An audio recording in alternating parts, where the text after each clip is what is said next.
마음 따뜻한 5월, 건강하고 행복하세요. 라디오 서울이 함께합니다.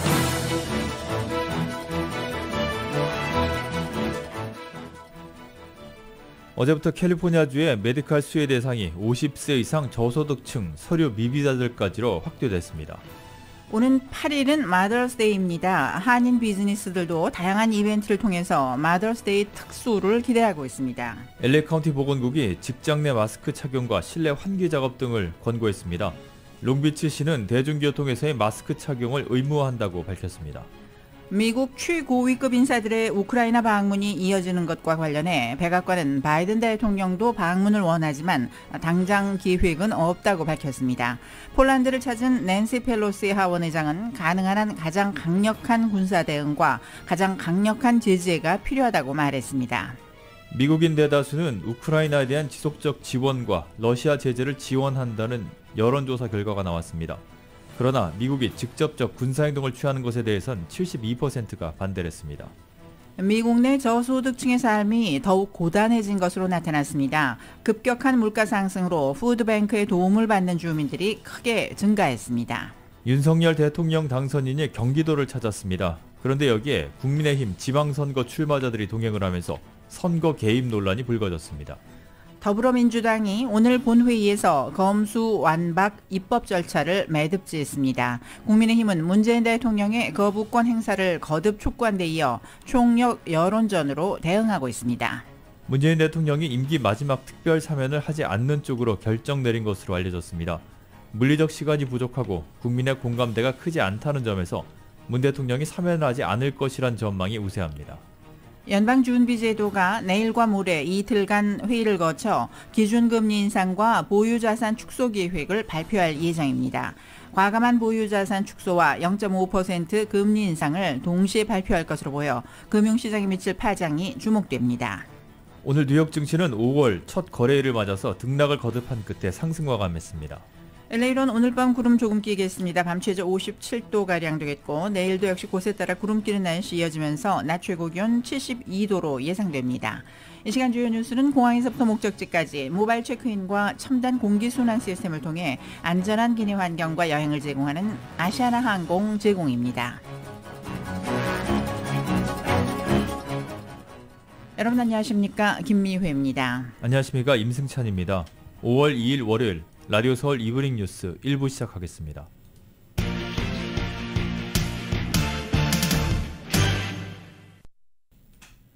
러시아의 우크라이나 침공으로 시작된 우크라이나 전쟁이 장기화 조짐을 보이는 가운데 국민의 대다수는 우크라이나에 대한 지속적인 지원과 러시아 제재를 지지한다는 여론조사 결과가 나왔습니다. 워싱턴 포스트와 ABC 방송이 지난달 24일에서 28일 전국의 성인 1,004명을 대상으로 우크라이나 지원에 대한 질문 결과 응답자의 37%는 너무 적다고 답했고 36%는 적절하다고 응답을 했습니다. 너무 많다는 응답은 14%에 불과했고 무응답은 13%였습니다. 다만 미국이 러시아에 직접적 군사행동을 취하는 것에 대해선 응답자의 72%가 반대를 했고 찬성은 21%에 불과했습니다. 미국이 취할 수 있는 추가 조치와 관련해선 우크라이나에 대한 인도주의 지원 확대에 76%가 찬성을 했고 이어 러시아에 대한 경제적 제재 강화가 67%, 우크라이나에 대한 군사적 추가 지원 55% 등 순으로 지지도가 높았습니다. 우크라이나 주재 미 대사관이 이달 말까지 수도 키이우로 복귀할 예정입니다. 크리스티나 크비엔 미국 대사 대리는 현지 시각 2일 우크라이나 서부 도시 르비우에서 기자회견을 하고 이달 말까지 키이우로 돌아갈 수 있는 여건이 조성되기를 바란다고 말했습니다. 크비엔 대사 대리는 이어 오늘 하루 일정으로 우크라이나에 왔다며 앞으로 1, 2주간 미국 외교관들이 우크라이나로 당일 출장을 계속할 것이라고 덧붙였습니다. 미국은 러시아가 우크라이나를 침공하기 열흘 전인 2월 14일 키이우의 대사관을 폐쇄하고 외교 인력을 폴란드로 철수시켰습니다. 미국의 최고위급 인사의 우크라이나 방문이 이어지고 있는 것과 관련해서 백악관은 조 바이든 대통령도 방문을 원하지만 당장 계획은 없다고 밝혔습니다. 우크라이나에 이어서 폴란드를 찾은 낸시 펠로시 하원의장은 가능한 가장 강력한 군사 대응과 가장 강력한 제재가 필요하다고 말했습니다. 자세한 소식 YTN이 보도합니다. 토니 블링컨 국무장관과 로이드 오스틴 국방장관이 지난달 24일 우크라이나를 전격 방문했습니다. 우크라이나에 대한 지원과 지지를 약속했습니다. 또 지난 주말에는 미국 정부 권력 서열 3위인 낸시 펠로시 하원 의장이 우크라이나를 찾았습니다. 이어 우크라이나 난민이 가장 많이 몰려든 옆나라 폴란드를 방문해 감사 인사를 표했습니다. 그러면서 러시아에 대해 가장 강력한 군사 대응과 가장 강력한 제재가 필요하다고 강조했습니다. 민주주의가 독재 국가를 이길 수 있도록 추가로 우크라이나를 지원하려 계속 일할 것이라고도 말했습니다. 이처럼 미국 최고위 인사들의 방문이 이어지면서 바이든 대통령의 방문에 관심이 쏠리고 있습니다. 백악관은 바이든 대통령도 방문하고 싶어 하지만 아직 계획은 없다고 설명했습니다. I know the president would love to visit Ukraine, but no plans in the works at this point. 폴란드로 철수한 우크라이나 주재 미국 대사관은 이번 달 말까지 우크라이나 수도 키이우로 복귀할 준비에 들어갔습니다. 크리스티나 크비엔 대리대사는 앞으로 한두 주간 미국 외교관들이 우크라이나로 당일 출장을 계속할 것이라며 상황을 살피겠다고 밝혔습니다.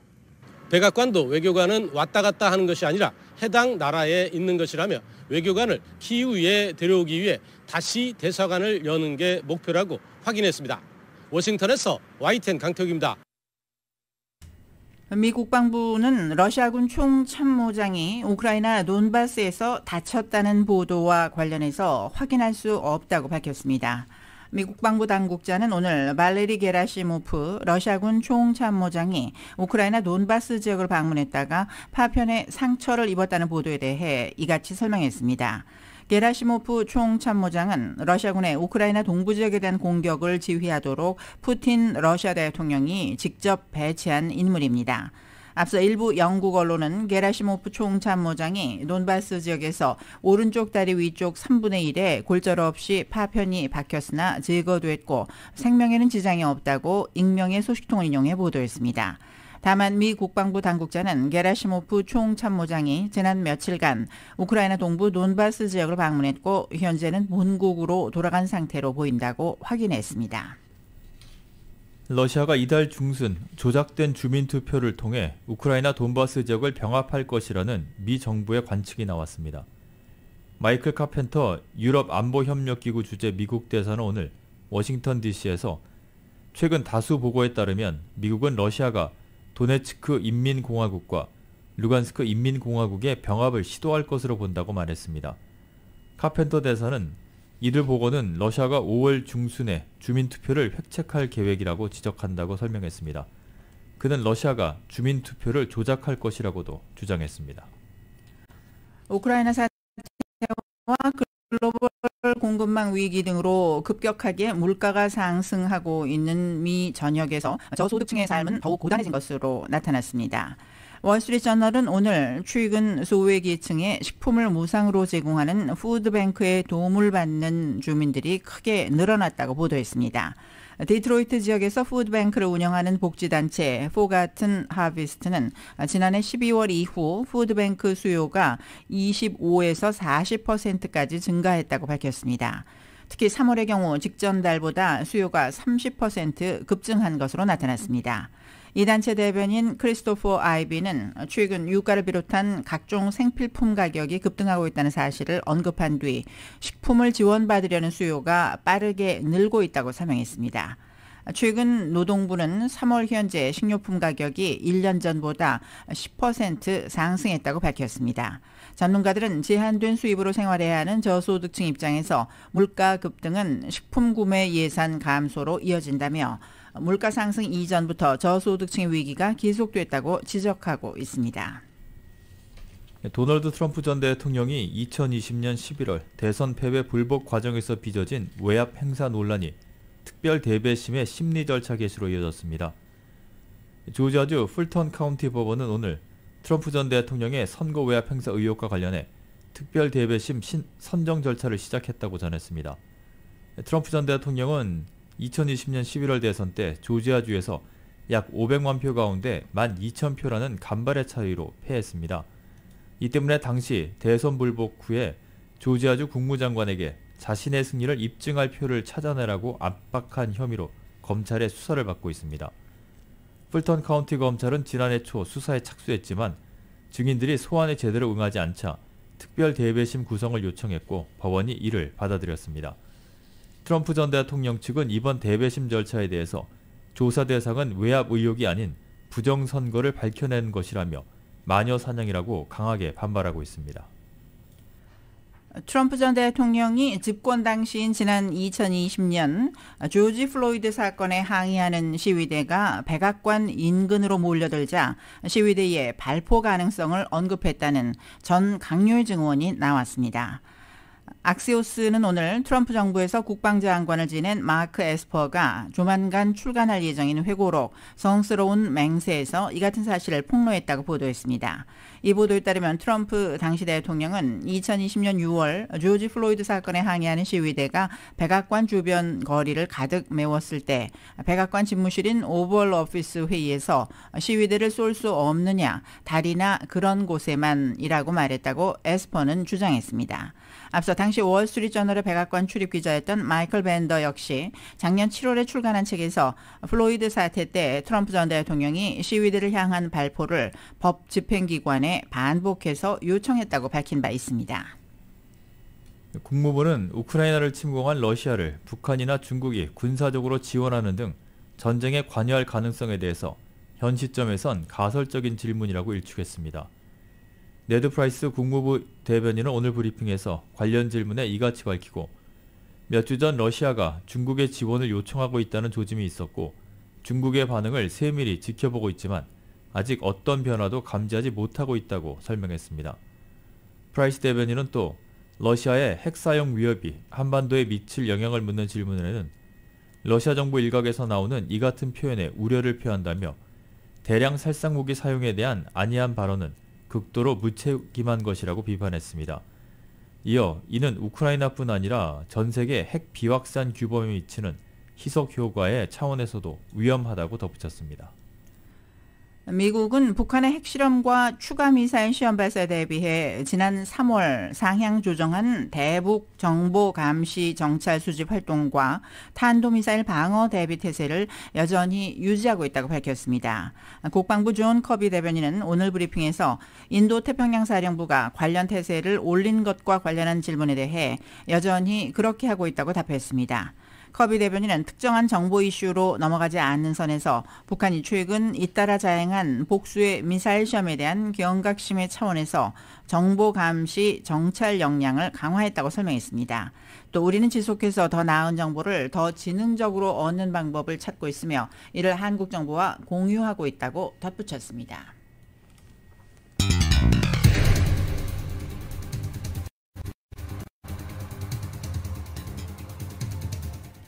라디오 서울 이브닝 뉴스 1부, 이 시간은 LA와 가든그로브 두 곳에서 모시는 금강안경 검안과 1250만 불 교통사고 최고보상 교통사고 전문 천재 변호사 리차드 호프만, 주류 언론과 유명 인사들을 감동시킨 미주 판매 1위 카후나 마사지 체어, 한인기업의 자랑 카후나 마사지 체어, 온오프 PRGR, 야마하 14, MU 스포츠, 전미국 독점 총판 올림픽 골프에서 함께 마련합니다.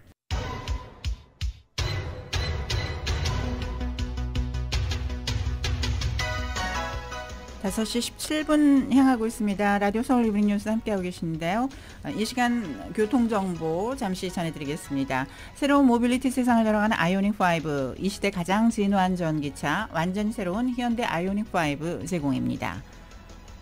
10번 프리웨이 이스 방면 피코 블루버드 구간부터 10마일대로 속도 많이 떨어지고 있습니다. 페어팩스 애비뉴 인근까지 정체 심한 편이고, 매닝 애비뉴 구간부터도 또다시 가다서다를 반복하고 있습니다. 5번 프레이 사우스 방면은 콘코드 스트리트 구간부터 속도가 쭉 떨어지고 있는데요.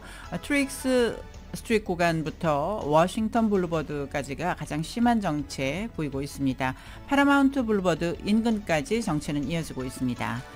이 밖에 교통 위험 신호 켜져 있는 구간들이 있습니다. 101번 프리웨이 웨스트 방면 콜드워터 캐년 블루버드, 또 추돌 사고가 발생한 구간들은 405번 프리웨이 사우스 방면 크랜샤 블루버드 출구, 5번 프리웨이 노스 방면과 710번 프리웨이 노스 방면이 교차하는 구간, 또 5번 프리웨이 노스 방면 인디애나 스트리트 출구에도 역시 추돌 사고 조금 전에 발생했습니다.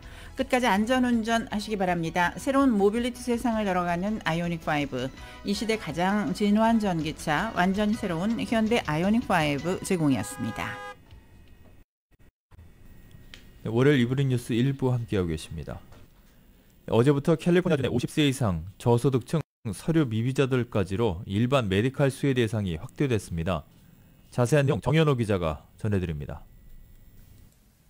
이달부터 50세 이상 가주의 저소득층 주민들은 이민 신분에 관계없이 일반 메디칼 혜택을 받을 수 있습니다. 소득이 연방 빈곤선의 138% 이하로 1인 기준 월소득 1,563달러 이하, 2인 기준 월소득 2,106달러 이하, 3인 가족 월소득 2,648달러 이하인 주민들이 대상입니다. 가주는 지난 2016년 미성년 서류 미비자들이 메디칼 혜택을 받을 수 있도록 했으며 이어서 2020년에는 대상을 26세 미만으로 확대했고 이달 1일부터는 50세 이상 서류 미비자들까지로 수혜폭을 확대했습니다. 일반 메디칼 가입자는 보험료와 코페이, 진료비를 내지 않고 주치의, 전문의 치료와 건강검진, 처방약, 치과와 검안과 진료 등을 받을 수 있습니다. 이에 비해 응급 메디칼은 응급 상황에서 응급실 사용에서만 적용되고 일반 진료나 처방약 혜택을 받을 수 없습니다. 응급 메디칼을 가지고 있는 주민들은 1일부터 일반 메디칼로 자동 가입되기 때문에 별도로 신청을 할 필요가 없으며 응급 메디칼은 5월 1일자로 자동 중단됩니다. 저소득층 서류 미비자를 위한 LA 카운티 의료 서비스 프로그램 마이헬스 LA에만 가입한 경우 메디칼 확대법 시행에 따라서 앞으로 90일 후에 혜택이 중단됩니다. 65세 이상은 시니어 메디칼에 해당되기 때문에 재산 기준도 충족해야 합니다. 재산 기준은 살고 있는 집 한 채, 타고 다니는 자동차 한 대는 제외되며 현금과 은행 통장 잔금, 개인 2,000달러, 부부 3,000달러 이하여야 합니다. 개빈 뉴섬 주지사는 이민 신분과 연령에 관계없이 가주 내 모든 주민으로 메디칼 수혜폭을 확대하는 것이 목표라고 밝혔습니다. 메디칼 신청이나 관련 문의는 타운 내 이유케어 클리닉 전화 213-427-4000번 혹은 MCCN 213-263-2100번에서 도와주고 있습니다. 라디오 서울 뉴스 정현호입니다. LA 시장 선거에 출마한 주요 후보들 간의 토론회가 어제 캘스테이트 LA에서 열렸습니다. 어제 토론회에선 노숙자 문제에 대한 각 후보들 간의 열띤 토론이 펼쳐졌습니다. 조 부스카이너 후보는 자신의 지역구에 쉘터 베드를 설치한 경험을 바탕으로 연간 10,000개의 쉘터 베드 설치를 통해 노숙 천막을 없앨 수 있다고 강조했습니다. 캐런 베스 후보는 시와 카운티 정부 간의 기능 장애가 노숙자 문제를 해결하지 못하는 하나의 원인이라고 지적했습니다. 또한 새로운 노숙자 시설 건립보다는 기존의 건물들을 노숙자 쉘터로 활용하는 방안을 마련해야 한다는 입장도 밝혔습니다. 최근 여론조사에서 선두로 뛰어오른 릭 카루소 후보는 자신이 경찰위원회에서 일할 당시 경찰력을 30% 늘렸다며 시장이 된다면 다시 한번 경찰을 충원하겠다는 공약을 밝혔습니다. 마이크 퓨어 후보 역시 시민들의 안전을 위한 치안 강화 전략을 설명했습니다. 케빈 드 레온 후보는 전기 교통 시스템 도입을 통해 일자리를 더 창출하겠다는 계획을 밝혔습니다. 카운티 보건국이 직장 내 코로나19 확산 방지를 위한 회사 측의 노력을 당부했습니다.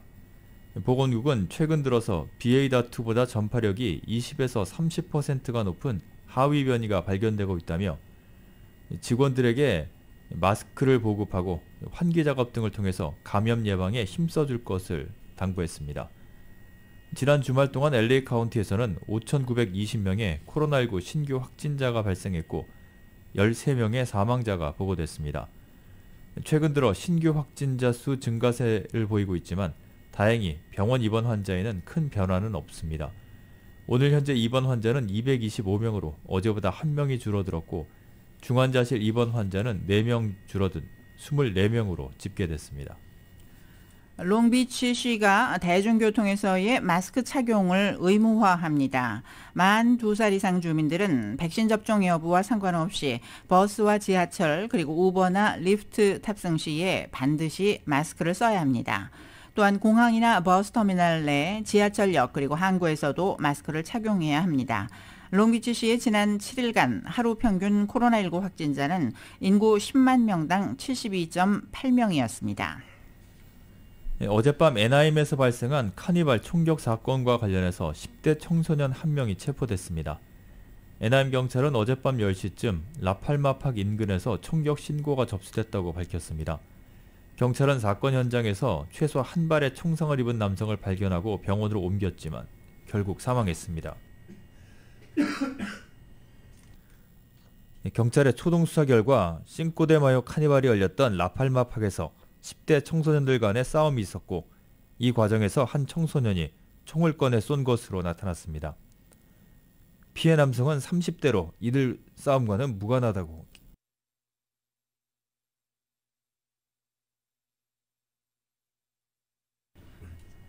데이브민 37지구 캘리포니아주 상원 의원이 오늘 오후 한인타운 시니어 센터를 방문했습니다. 데이브민 상원 의원은 노인센터에서 진행되고 있던 자서전 글쓰기 수업에 방문, 참여한 시니어들과 인사를 나누고 한인 시니어들을 공경하고 사랑하는 마음을 늘 잊지 않고 있다며 캘리포니아 주정부가 노인 복지 지원에 힘쓰도록 더욱 앞장서 나가겠다고 밝혔습니다. 지금까지 타운과 로컬 소식 간추려드렸습니다. 잠시 후에 라디오 소울 이브닝 뉴스 계속됩니다.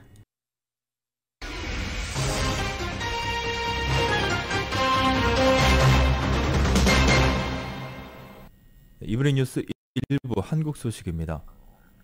더불어민주당은 오늘 본회의에서 형사소송법 개정안을 마저 처리해서 검수완박 입법 절차를 매듭짓고 중대범죄수사청 설립 논의를 서두를 방침입니다. 본회의를 막을 방법이 없는 국민의힘은 문재인 대통령의 거부권 행사를 거듭 촉구한 데 이어서 지난달 30일 국회 충돌 사태를 고리로 총력 여론전으로 대응을 하고 있습니다. YTN이 보도합니다. 검찰청법 개정안이 국회를 통과한 지 사흘 만에 형사소송법 개정안이 다시 본회의 표결에 붙여집니다. 과반 의석을 가진 더불어민주당은 이번에도 무난한 의결을 자신하고 있습니다. 두 법안이 모두 국회 문턱을 넘으면 민주당이 검찰개혁 일환으로 추진해온 검찰수사권 폐지 입법 절차는 일단 마무리됩니다. 이번 검찰의 수사 기소 분리는 과거 인권유린과 정치 개입 등을 일삼았던 군과 국가정보기관의 개혁에 이어 비정상적인 독점 권력을 정상화하는 과정의 일환입니다. 반면 지난달 30일 6탄전을 불사하며 총력 저지를 시도했던 국민의힘은 문 대통령이 법안을 공포해선 안 된다며 거부권 행사를 거듭 촉구했습니다. 문재인 대통령님, 검수완박 거부권 행사는 지난 5년간의 실정을 조금이나마 덜어낼 수 있는 마지막 기회입니다. 최소한 마지막이라도 대통령다운 모습을 보여주시길 바랍니다. 또 박병석 국회의장을 막아서다 여성 의원 일부가 다친 일을 쟁점화해 검수완박 입법 부당성을 민심에 호소했는데 민주당 역시 가만히 있지 않았습니다. 국회의장을 둘러싼 경위들은 구둣발로 동료 의원들을 마구 걷어찼고 박병석 의장은 경위들의 호의 속에 유유히 본회의장 가장 높은 자리에 앉았습니다. 본회의 당시에 의장실 앞을 점거하고 물리력을 행사하고 국회 직원을 폭행했던, 그리고 배현진 의원의 그 국회 본회의에서의 부적절한 진행 발언에 대한 처사는 저희가 강력하게 문제 제기를 할 거라는 말씀을. 검수완박을 향한 당내 우려 제기에도 불구하고 민주당 전원이 검찰청법 개정안에 찬성한 만큼 오늘 표결에서도 압도적 찬성표가 예상됩니다. 또 만장일치로 힘을 실은 만큼 민주당은 문재인 대통령도 국무회의에서 신속히 법안을 제거해 줄 것으로 기대하고 있습니다. 이 때문에 검수완박 강행 입법을 막을 방법이 없는 국민의힘은 여론전에 주력하는 것 외에 별다른 저지 수단을 찾지 못하고 있습니다. 다만 정의당은 고발인을 사건 이의 신청 대상에서 제외하는 형사법 조항에 우려가 있다고 밝혀 전원 찬성을 누른 검찰청법대와는 달리 반대 표결에 나설 것으로 보입니다. YTN 박기환입니다. 지역 순회 일정을 이어가고 있는 윤석열 당선인이 어제 경기도를 찾았습니다. 그런데 여기에 국민의힘 지방선거 출마자들이 동행하면서 선거 개입 논란이 불거졌습니다. 대통령이었으면 탄핵감이라는 민주당 측의 주장까지 나왔는데 윤 당선인 측은 감사 인사일 뿐이라고 반박했습니다. KBS가 보도합니다. 수도권 광역철도 GTX 건설 현장을 찾은 윤석열 당선인. 공사 현황을 보고받은 뒤 안전 시공을 당부했습니다. 인수위가 중장기 과제로 분류하며 공약 후퇴 논란이 불거졌던 1기 신도시 재건축 사업에 대해 속도를 내겠다고 했습니다. 1기 신도시의 종합적인 도시 재정비 문제를 신속하게 추진할 테니까 제가 선거 때 약속드린 거는 반드시 지킵니다. 이어 안양, 수원, 용인을 차례로 찾아 군공항 이전 문제를 비롯해 각종 지역 현안을 챙겼습니다. 모든 일정엔 국민의힘 김은혜 경기지사 후보가 밀착 동행했고 일부 지방선거 출마자들도 함께했습니다. 어떻게 윤 당선인 일정에 참석하게 됐는지 물어봤습니다. 혹시 당선인실에서 먼저 좀 참석을 요청을 하신 거예요? 아마 C를 통해서 행사장이 마련된 걸로 알고 있습니다. 당선인께서는 후보를 만나러 오신 건 전혀 아니고요. 민주당은 선거 중립의 의무를 신경 쓰지 않는 윤 당선인의 모습이 황당하다고 비판했습니다. 정부 출범 준비는 팽개친 채 팔도를 유람하면서 지방선거 출마자들과 사진 찍고 밥 먹는 데 시간을 허비하고 있습니다. 민주당 김동연 경기지사 후보는 탄핵까지 거론하며 노골적 선거 개입을 중단하라고 주장했습니다. 윤 당선인 측은 민생을 살피고 당선 감사 인사를 하는 건 당연한 일이라고 반박했습니다. 그걸 가지고 왈가왈부하는 거는 윤석열 대통령에 대한 기대, 국민들의 어떤 기대 그런 게 겁나는 겁니까? 국민의힘은 과거 선거를 앞두고 문재인 대통령도 지역 방문을 했었다며 역공을 폈습니다. KBS 뉴스 박민철입니다. 다음 주 대통령 공식 취임을 앞둔 윤석열 당선인이 국정 수행을 잘할 것으로 예상한다는 전망이 50%대 아래에 머물렀습니다. 리얼미터가 지난달 25일부터 닷새 동안 전국 18살 이상 국민 2,516명에게 물은 결과 윤 당선인이 취임 이후 국정 수행을 잘할 것이라는 응답은 49.7%로 일주일 전보다 0.1%포인트 소폭 하락했습니다. 잘하지 못할 것이라는 부정적 응답 역시 0.1%포인트 내린 44.7%로 집계됐습니다. 문재인 대통령의 국정 수행을 긍정적으로 평가한 비율은 42.8%로 지난주보다 0.7%포인트 올랐고 부정적 평가는 전주와 같은 53.6%였습니다. 문재인 대통령이 이명박 전 대통령 등에 대해 임기 말 마지막 사면을 단행할지 관심이 모아졌는데 임기를 약 일주일 앞둔 지금까지 문 대통령은 아무런 언급을 하지 않고 있습니다. 마지막 사면 카드는 아무래도 꺼내지 않을 것 같다는 관측에 무게가 실립니다. KBS가 보도합니다. 문재인 대통령이 강조해온 사면의 기준은 명확합니다. 사면은 사법정의와 부딪힐 수 있어 이를 보완하는 차원에서만 행사되어야 하고 그 판단은 전적으로 국민들의 몫이라는 겁니다. 사면은 그 대통령의 고유 권한이라고 합니다. 그러나 대통령이 마음대로 할 수 있는 권한이라고 생각하지 않습니다. 지난주 문 대통령이 국민청원 답변에서 이명박 전 대통령 사면을 두고 찬반 의견 모두 많다고는 했지만 여론조사상으로는 여전히 반대 여론이 훨씬 높습니다. 김경수 전 경남지사나 정경심 전 교수에 대한 사면 역시 마찬가지입니다. 상대적으로 이재용 삼성전자 부회장 등 경제인 사면에 대해선 찬성 여론이 높지만 시민단체들의 반발이 큽니다. 경실련과 참여연대는 법치와 민주주의 질서 위에 재벌이 군림하는 것으로 인식하게 만든다. 법과 원칙 적용에 예외를 반복하는 방식은 사회 통합을 가져올 수 없다며 이재용 부회장 사면 움직임에 제동을 걸었습니다. 문 대통령 스스로 내세웠던 사면의 기준, 즉 국민 공감대를 충족했다고 보기 어려운 상황입니다. 행정 절차에 필요한 시간도 넉넉치 않습니다. 사면을 하려면 법무부 사면심사위원회와 국무회의를 거쳐야 합니다. 하지만 사면심사위원회 소집과 관련해 법무부에 청와대 방침이 전달된 건 아직까지 없는 것으로 전해졌습니다. 문 대통령의 임기가 불과 일주일 정도 남은 시점에서 이제는 물리적으로도 사면이 어려워졌다는 게 청와대 내부 분위기입니다. KBS 뉴스 이철호입니다. 한덕수 국무총리 후보자의 국회 인사청문회를 시작으로 본격적인 청문 정국이 시작됐습니다. 한 후보자에 대한 청문회 첫날 20억 고문료와 미국 기업 월세 임대, 부인 그림의 판매 등을 놓고 여야 난타전이 벌어졌습니다. 고액 보수에는 몸을 낮췄지만 월세 관련해선 강하게 반박하기도 했습니다. YTN이 보도합니다. 새 정부 인사의 첫 국회 인사청문회 대상자로 나선 한덕수 국무총리 후보자. 곧바로 한 후보자의 퇴직 이후 김현장에서 받은 20억 원 고문료와 전관예우 의혹에 민주당 공세가 집중됐습니다. 회전문에서도 역대급입니다. 도대체 김현장에서 20억을 받으면서 무슨 일을 했느냐? 아무런 답변을 해주지 않으셨습니다.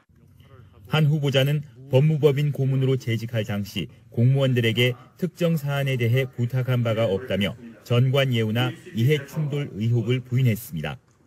다만 고액 보수 논란에 대해선 많은 액수라고 생각하지는 않지만 국민의 눈높이에는 높은 수준이라며 고개를 숙였습니다. 우선 국민의 눈높이에서 봤을 때 높은 그러한 수준의 봉급을 받았다 하는 것에 대해서 좀 송구스럽다 하는 말씀을 드리고요. 통상고위직 시절 자신의 집을 외국계 회사에 빌려주고 임대료를 받은 것이 이해충돌 아니냐는 지적에는 강한 어조로 반박했습니다. 그 기업들이 후보자가 차관으로 있는 통상산업부, 산하 공기업들, 가스공사, 석유공사 이런 데서 온갖 특혜를 받았는데 그거를 본인이 모르고 있었다. 이건 너무 무책임한 말씀 아니신가요?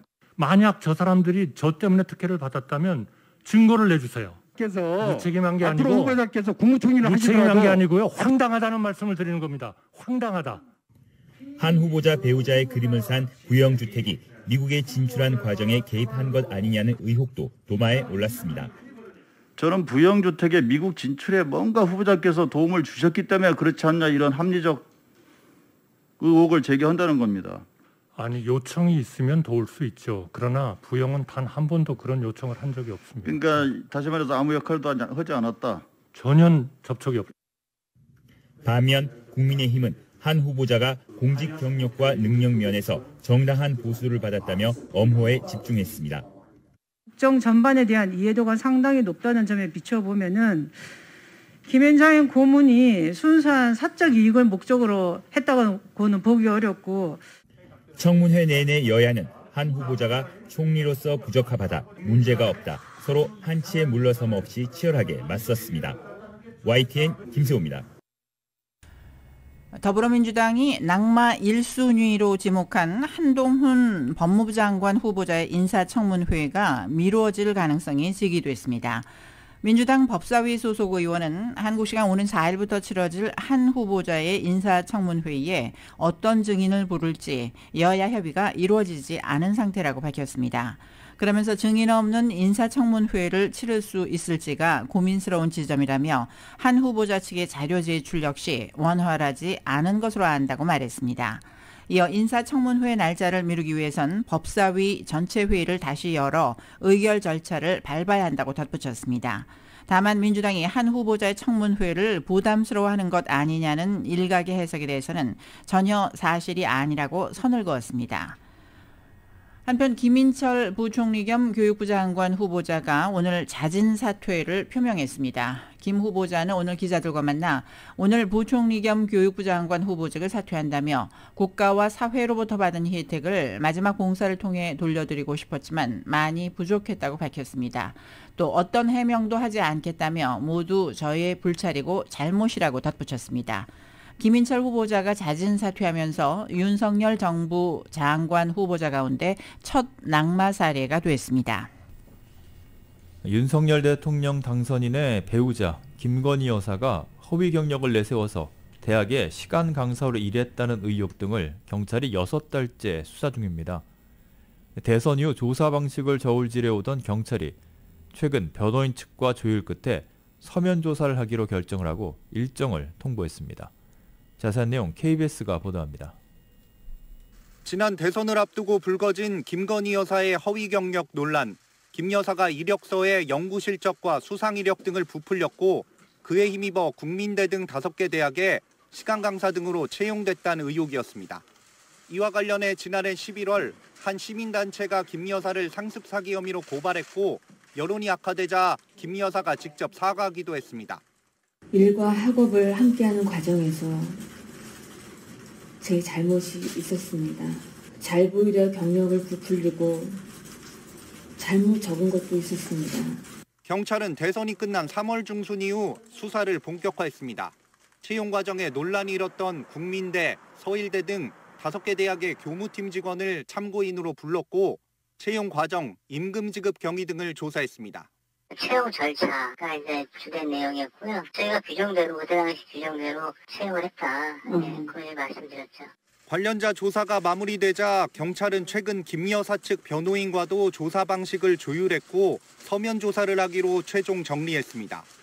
서면 조사 질의서는 경력을 실제와 다르게 기재한 경위와 대학 채용을 목적으로 한 것인지 등에 초점을 둔 것으로 전해졌습니다. 상습 사기 혐의를 가리기 위해선 고의성 여부가 핵심이기 때문입니다. 경찰은 이번 주 안에 서면 조사서를 발송할 예정이고 답변 시한은 조율 중입니다.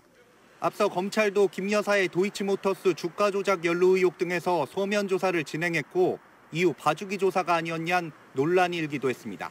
KBS 뉴스 김성수입니다. 지금까지 한국 소식 전해드렸습니다. 라디오 서울 이브닝 뉴스 잠시 후에 경제 소식 이어집니다.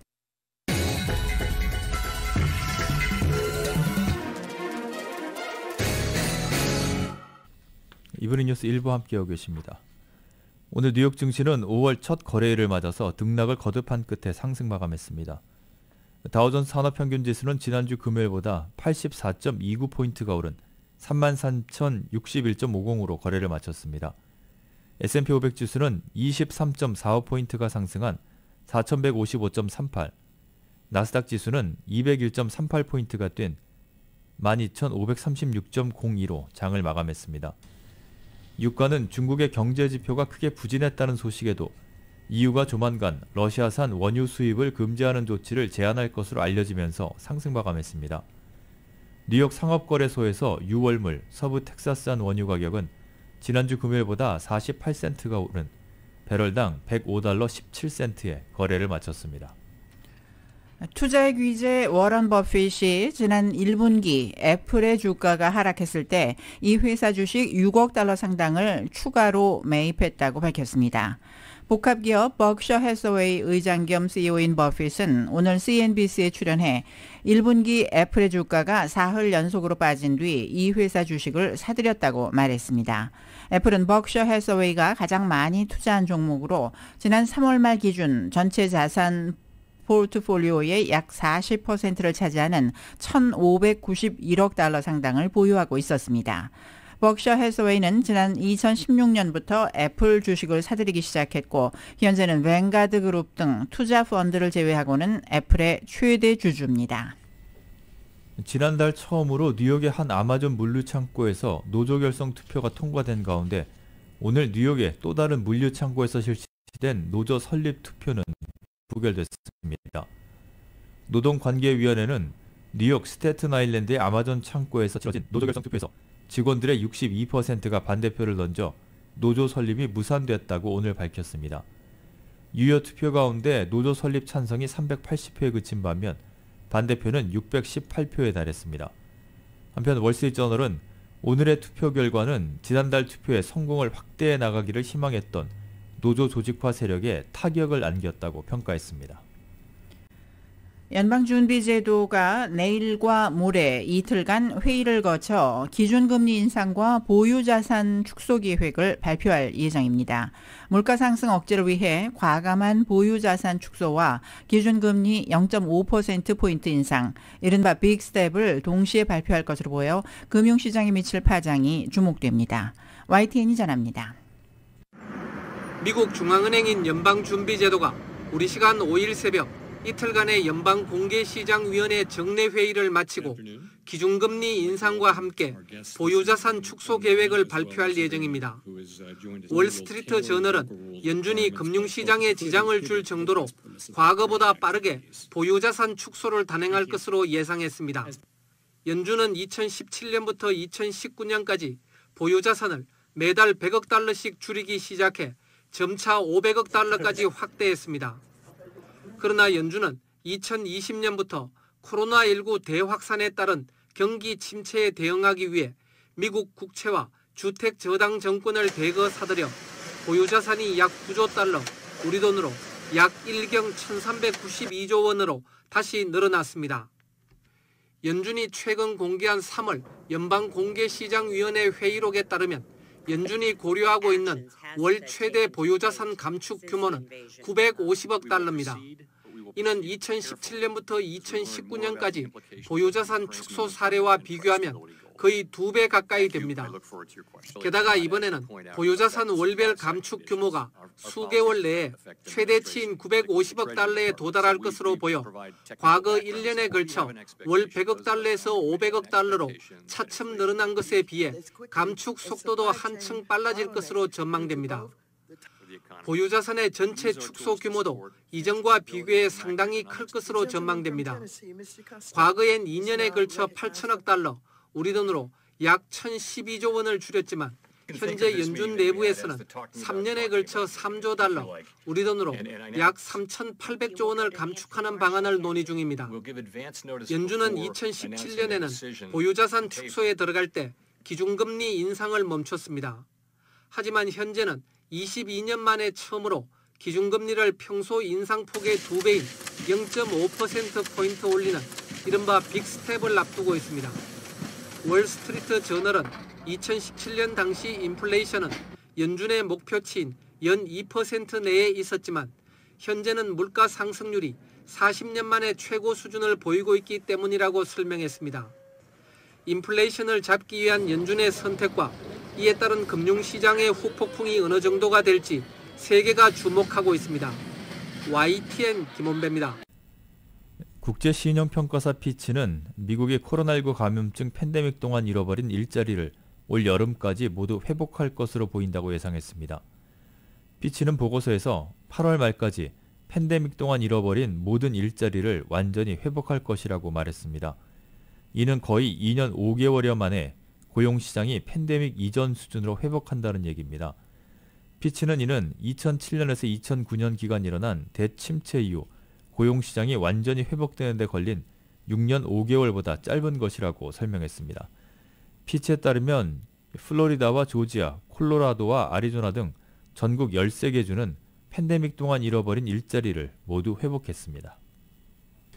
3월 건설 지출이 월가 예상치를 밑돌았습니다. 연방상무부는 오늘 3월 건설 지출이 전월보다 0.1% 증가한 연율 1조 7,305억 달러로 집계됐다고 발표했습니다. 이는 월스트리트저널이 집계한 전문가 예상치 0.8% 증가를 밑돌았습니다. 2월 건설 지출은 1조 7,044억 달러에서 1조 7,286억 달러로 상향 수정됐습니다. 3월 건설 지출은 전년 동월 대비로는 11.7% 증가했습니다. 3월 주거용 건설 지출은 전월보다 1.0% 증가했고 비주거용 건설은 전월보다 1.2% 감소했습니다.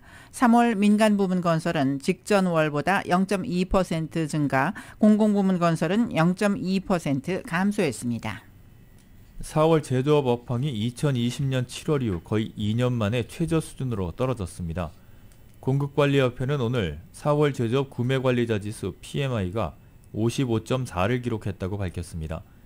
이는 지난 3월에 기록한 57.1보다 하락한 것으로 월스트리트저널이 집계한 전문가 예상치 57.8에도 밑돈 것입니다.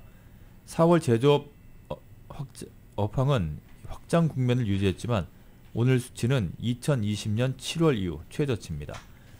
제조업 PMI는 2020년 4월 위축세를 보인 이후 23개월 연속 확장세를 유지했습니다.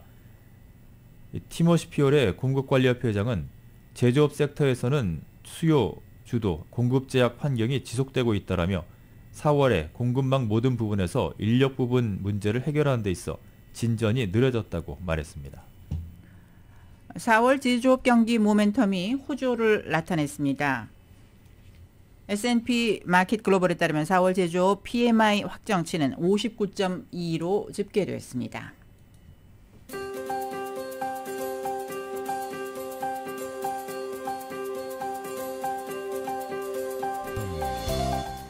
월요일 저녁 라디오 서울 이브닝 뉴스 날씨 알아보겠습니다. 매운 치킨의 완결판 맥도날드 스파이시 치킨과 너겟을 즐기세요. 맥도날드 제공입니다. 이번 한 주 지난주보다는 낮 기온이 조금 더 올라간 한 주가 되겠습니다. 내일부터 기온이 오르기 시작해서 이번 주 목요일과 금요일에는 80도까지 낮 기온이 오를 것으로 전망됩니다. LA 지역 오늘 밤 구름 조금 끼겠고 바람이 5마일에서 10마일 정도를 불겠습니다. 밤 최저 57도, 내일도 곳에 따라 구름 끼는 날씨 이어지면서 낮 최고 72도, 밤 최저 55도가량 되겠습니다. 한편 내일 낮 최고 기온 오렌지 카운티 지역 72도, 밸리와 인랜드 엠파이어 78도, 해안 지역 65도로 예상됩니다. 하와이 호놀룰루 오늘 저녁 곳에 따라 구름 끼겠고 밤 최저 72도, 내일은 간헐적으로 비가 흩뿌리겠습니다. 내일 낮 최고 80도로 예상됩니다. 한국은 오늘도 일교차가 큰 날씨가 이어집니다. 낮 동안은 맑은 하늘 아래 서울이 20도까지 그리고 광주는 23도까지 오르겠고 어제보다 이렇게 기온이 조금 높아서 온화해지겠습니다. 오후에는 바람이 강해지겠습니다. 날씨는 매운 치킨의 완결판 맥도날드 스파이시 치킨과 너겟을 즐기세요. 맥도날드 제공이었습니다. 이브닝 뉴스 1부 지금까지 LA와 가든그로브 두 곳에서 모시는 금강안경 검안과 1250만 불 교통사고 최고보상 교통사고 전문 천재 변호사 리차드 호프만 주류 언론과 유명 인사들을 감동시킨 미주 판매 1위 카후나 마사지 체어 한인기업의 자랑 카후나 마사지 체어 온오프 PRGR 야마하 폴틴 MU 스포츠 전미국 독점 총판 올림픽 골프 제공이었습니다.